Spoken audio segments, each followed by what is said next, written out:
Un kam jūs gatavojaties šobrīd? Mums šobrīd ir vairāk vai mazāk tāda. Mums bija diezgan pasmaga nedēļa. Mums ir vēl pāris smagas nedēļas priekšā. Mēs šobrīd veicam vairāk tādus kārtošanas darbus. Šodien mēs to saucam par tehnisko dienu. Mums nav konkrēti šodien izrādi. Mēs nokopjam vakardienas izrādi.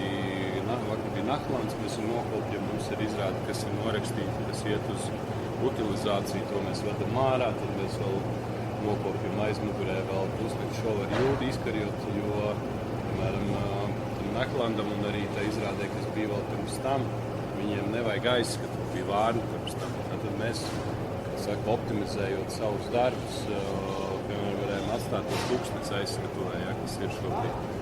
Tā ir, kā jūs teicat, tā ir tā plānošana. Mēs šobrīd, principā šodien mums ir tehniskā diena. Mēs visās mēģinājuma zālēs jāsabūvē, visādas izrādes jaunajā zālē jānojauc, stikla zālē. Mums ir kaut kādas vēl astītes palikušas foajē, tur baneri jāmaina. Darba ir nenormāli daudz. Mēs šodien esam kaut kā 8, 9, tur pa visu teātri. Mums ir darba daudz.